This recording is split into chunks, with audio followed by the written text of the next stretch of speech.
pessoal, meu nome é Célia Marques. A dica do vídeo de hoje é um chá maravilhoso para combater tosse seca, tosse alérgica, aquela gripe, aquele resfriado que está começando. Esse chá é excelente para ajudar a expectorar e aliviar o sintoma. Mas antes, eu já convido você que ainda não é inscrito aqui no canal a se inscrever. Compartilhe, não esqueça de deixar seu like, que o like ajuda na divulgação do vídeo. Pessoal, vocês vão utilizar a casca da cebola. Ela é rica em quercetina, as vitaminas e os minerais.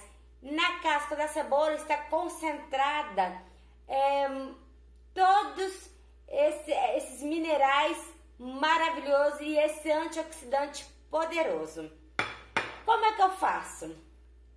Coloco uma colherzinha, de sopa da casca de cebola,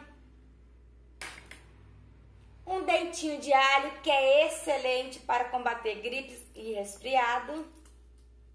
Aí você amassa aí na sua casa. E uma colherzinha de chá de mel, caso você não seja diabético. E jogo água quente em cima, dá uma olhada, ó.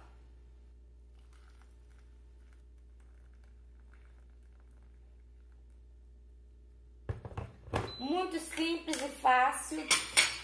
E deixo abafadinho por uns 10 minutinhos e depois eu tomo. Esse chá é excelente para combater gripes e resfriado, para ajudar o nosso organismo a se recuperar mais rápido. Lembrando que essa dica é uma dica caseira, não substitui você procurar um especialista, não substitui você ir a uma consulta médica. Se você está fazendo tratamento, consulte o seu médico para ver se você pode estar tomando este chá. Mesmo ele sendo caseiro, não devemos estar tomando chá sem a orientação do médico. Se gostou, compartilhe, ó, dá uma olhada, ó, como já ficou amarelinho. E é excelente. Até mais.